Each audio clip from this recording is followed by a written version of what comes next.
Hello friends, welcome to Bankers Platform. So friends, this section is 3.1 and that is international commercial terms, that is also called in short Incoterms.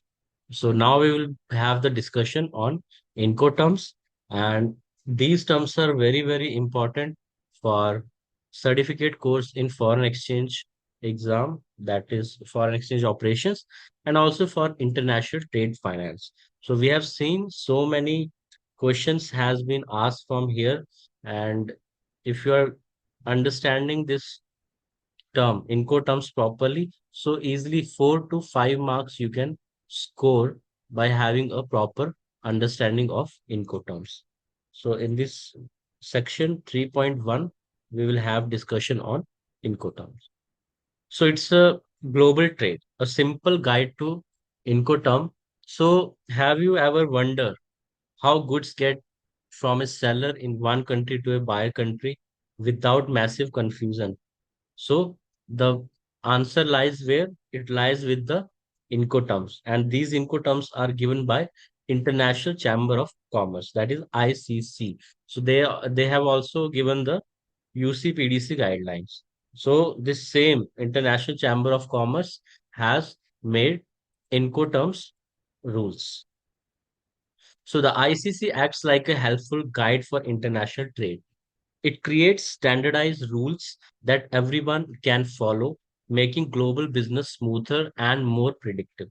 It also helps business solve disagreement through expert arbitration, which gives everyone the confidence to trade across border.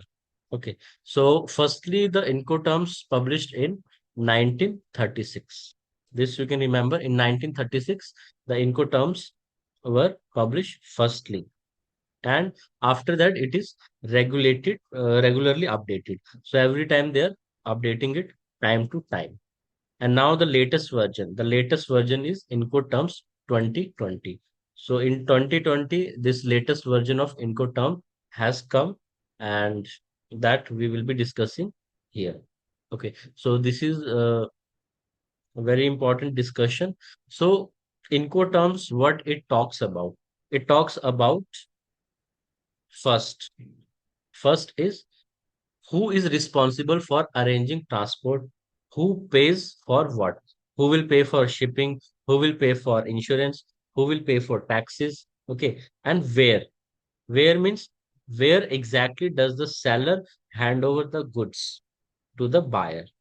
So when the when does the risk of loss or damage transfer from seller to buyer? So these four confusions when you're doing trade, so these four confusions will be there, and that confusion is removed by the Inco terms.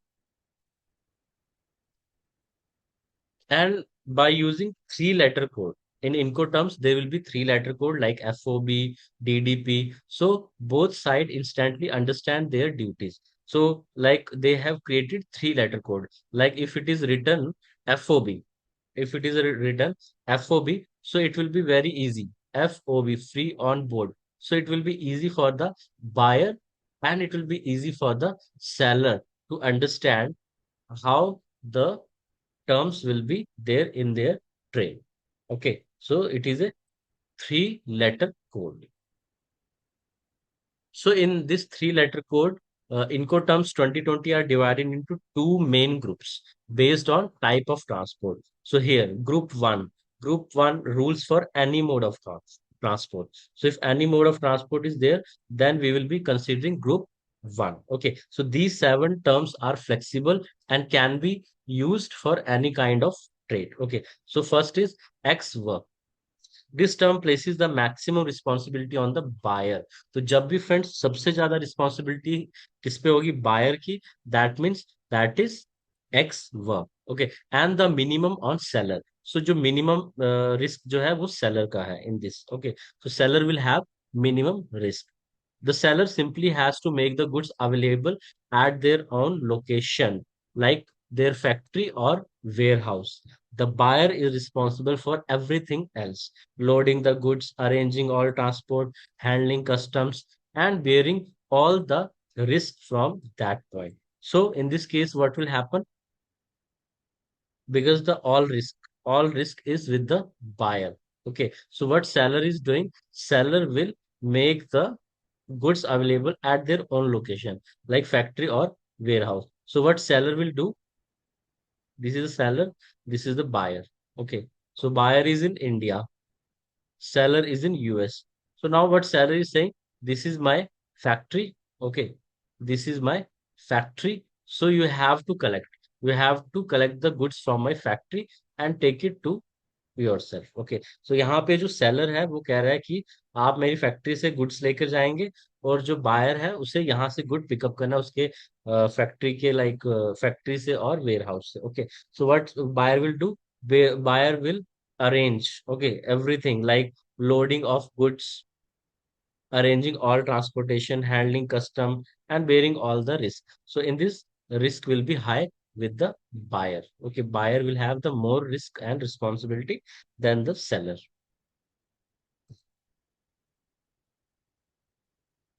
So example, okay, example is EXW. Okay, for X work, the short form is EXW. So EXW Mumbai warehouse means the seller in Mumbai just need to have the package ready. तो जो seller है मुंबई में वो package को ready रखेगा, and the buyer has to arrange for a truck to pick it up, insure it, and handle all export and import paperwork. Okay, so next is FCA, free carrier. Here the seller responsibility extend a bit further. तो यहाँ पे जो seller की responsibility है वो थोड़ी और बढ़ जाती है. They must deliver the goods to a carrier like shipping company or airline chosen by the buyer at a specific named place. The seller also handles the paperwork for exporting the goods. As soon as the carrier takes possession of the goods, the risk and cost transfer to buyer. So जैसे ही जो goods है, जैसे ही seller जो है वो goods को carrier के ऊपर place करता है, then the responsibility starts of the buyer. Okay, so in this example is with FCA Chennai port, a seller in Chennai is responsible for getting the goods to the port and clearing them for export. Once they are handed over to the buyer shipping agent, there the seller's job is done. Okay, so I hope so you're understanding this. Okay, let's see next point. CP2, CPT, carriage paid to. Under CPT, the seller arrange and pays for the main transportation. तो इसमें जो CPT है, जो seller है, वो पे करेगा for the main transportation to get the goods to a named destination. However, here the crucial part, the risk transfer to buyer much earlier. Okay, the risk is handed over as soon as the goods are given to the first carrier in the transport chain. The buyer is responsible for ensuring the goods during the main journey. Okay, so example is that CPT Berlin means the seller pays for the freight to send goods to Berlin, but if the goods are damaged on the truck journey from the factory to airport, it's buyer loss because the risk transferred to them when truck, the first carrier picked them up. Okay, so this is the CPT. Now let's see next CIP. CIP is carriage and insurance paid to. So in this, this is a sibling of CPT, a type of CPT. It is exactly the same with one condition that seller must also purchase insurance. So insurance cost will be borne by the seller. Okay, so coverage for the buyer risk during transit. This gives the buyer extra protection. Okay, so example under CIP London, the seller arrange and pays for the shipping to London and provides insurance for the journey. The risk still transferred to the buyer early on, but now they have insurance policy in case something goes wrong. तो जो CIP है friends, CIP और CPT में एक difference है, that is insurance. CPT में insurance नहीं होता है, but all conditions are same, and CIP is the extended version. यहाँ पे इंश्योरेंस भी इसमें ऐड है. Okay, next DAP, delivered at place. With DAP, the seller is responsible for arranging and paying for transport all the way to the named destination. They bear all the risk until the goods arrive at that place and are ready for the buyer to unload. The buyer's job is to handle the unloading and clear the goods through custom, paying any import duties and taxes. Okay, so DAP is seller responsibility is there up to the named place. So DAP New York port means the seller truck arrives at New York port in New York with goods. The seller has fulfilled their duty. It's now up to the buyer to unload the truck and manage the import process. Next is DPU, delivered at place unloaded. So DPU goes one step further than DAP. Okay, so the seller is responsible for everything up to and including unloading of goods at the destination. So this is the only Incoterm where seller must unload the goods. Okay, and the seller bears all the cost and risk until the goods are safely on the ground at the destination. The buyer is only responsible for import customs clearance. And in this example is DPU Paris warehouse means seller responsibility isn't over until the goods are unloaded from the truck and placed on the dock of the Paris warehouse. And the last one from this first group is DDP, delivered duty paid. So this represent the maximum responsibility for the seller. Okay, so this from here many time question is asked that which is the which where maximum responsibility is the with the seller, that is DDP, maximum responsibility with the seller. So seller does almost everything. They arrange and pay for transport, handle both export and import, customs, customs clearance, and pay all duties and taxes. They deliver goods to buyer's destination. So ready for unloading. The buyer's only job is to unload the goods. But DDP is costly also. Okay. DDP is costly because if seller is taking all the responsibilities, so that means he will charge for that. Okay. So example, DDP Frankfurt warehouse. So is a full door-to-door delivery service by the seller. They handle everything to get the goods to the Frankfurt warehouse with all cost and duties paid. Okay. So here the group one finishes. Now group two. So the group two is only for rules. Rules are only for sea and inland water way transport only. Okay, so we started with the maximum responsibility of buyer, that is X work, and we end with the maximum responsibility of the seller, that is DDP. So now here we are with the group two, that is rules for sea and inland water transport only. Okay, so these four terms are old school classic, designed specially for when you are moving goods by ship or barge. Okay, so first is FAS, free alongside ship. The seller duty is complete when they deliver goods and place them alongside the vessel at the name port. The buyer takes over from that moment, responsible for loading the goods onto the ship and paying for the sea voyage insurance and everything that follows. So example is for FAS Mumbai port, the seller brings the cargo to the designated spot on the quay right next to the ship. The risk transferred to the buyer before the goods are even lifted by the crane. Okay, so in this way. Next is free on board, FOB. So this is the most commonly used in good term in trade. Okay, so maximum in India, you will be seeing that maximum people are using FOB, FOB type of trade, maximum. So in this, what happens that it is a one of the most popular terms. FOB means the seller is responsible for not just getting the goods to port, but also for loading them on board the ship. The risk officially transfer from seller to buyer the moment goods are safely on the vessel. So जैसे ही जो goods है वो vessel पे ship पे जैसे ही like जो seller है वो place कर देता है, then the risk will be transferred with the buyer. The buyer then pays for the main sea journey and insurance. Okay.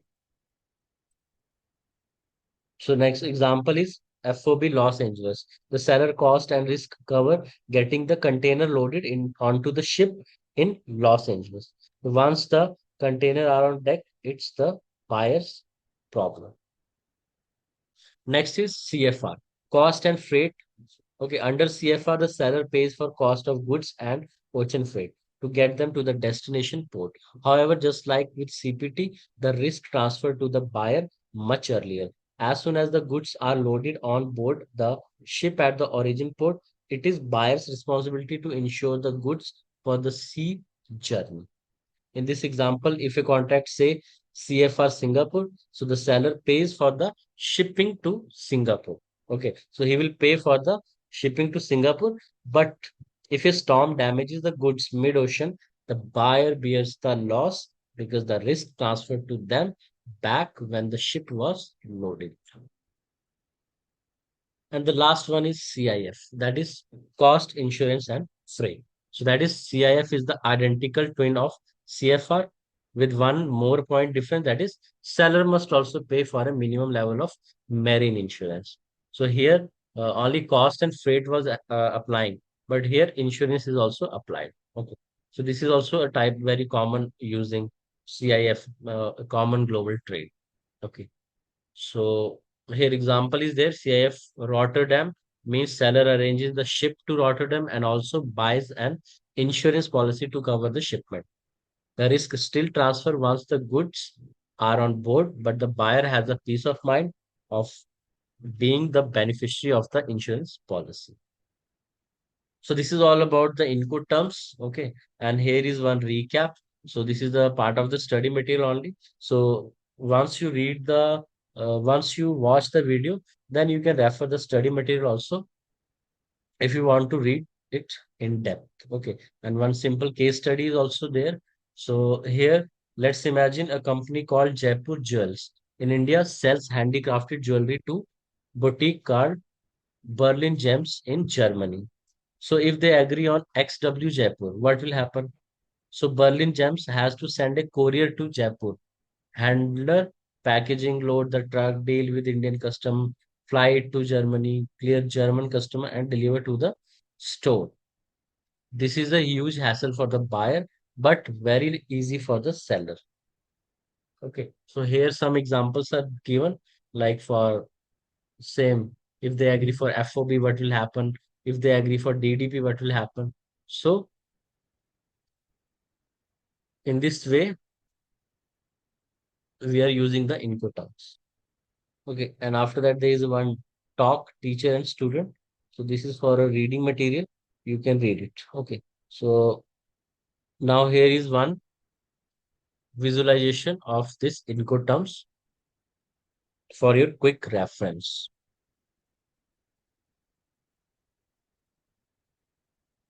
So here you can see X, EXW, X works. So here everything is on the seller part, all the things. FCA. In FCA, buyer is loading like export packaging, sorry, EXX works is at buyer disposal. Okay, so seller will only up to packaging he is responsible, and after that all things belong to buyer. Buyer has to arrange for loading, delivery to port, export duty, all the things. Okay, wait, I will reduce the size, but after that some data you can't see, but when you are going for study material, there you can understand easily. Okay, so here like FCA, so what seller will do in FCA? So seller will go for export packaging, seller will do loading, deliver to port, export duty, custom clearance. After that buyer duty start from origin, terminal charges. Okay, so here it is given how it will be working. So you can go with this and understand.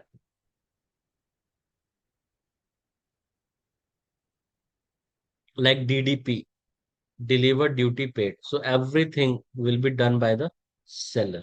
Everything will be done by the seller, and he will where the risk will be transferring at named place. Here at name place unloaded, at name place, at carrier, on board vessel. So it is telling where the risk will transfer in these type of Incoterms. And what are the obligations? So these are the obligations under this different like CFR if we are taking FOB commonly used. So FOB, seller will be responsible up to loading on carriage. After that, carriage charges buyer will bear, insurance buyer will bear, and it is negotiable also. So destination terminal charges buyer, delivery to destination buyer, unloading at destination buyer, import duty taxes buyer. So these all are buyer is bearing in FOB. So in this way, it is given where who will bear. Okay, up to what? Okay, so I hope so. This is Incoterms is clear with you. So now video you have watched. Now you can just go and read the study material. So it will be clear to you. Okay. So thank you, friends. Thanks for watching. Have a nice day.